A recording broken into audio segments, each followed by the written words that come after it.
So what are the, give us a full picture of what we're dealing with here. Okay, so essentially there was a meeting convened by the Honorable Minister. That meeting was to be between the unions and the airline operators of Nigeria. The unions were willing to attend, as a matter of fact probably attended, but the AON decided that we will not attend because the issue that was meant to be discussed was premised on the ticket sales charge, which is a contractual obligation between the Nigerian Civil Aviation Authority and the airlines.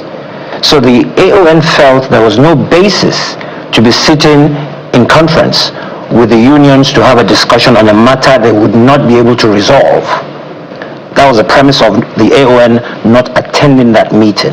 However, the root cause of this problem is a spike in the fuel price that we've seen since the beginning of the Iran-US conflict.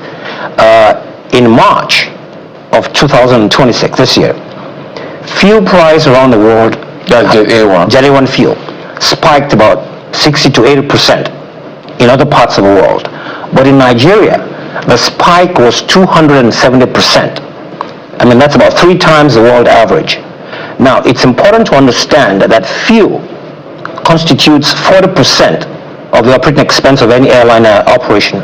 Now, that means that in just overnight, the fuel component of your operating cost trebled.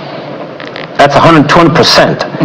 At that point, airlines were already saying we can no longer sustain operations at these levels.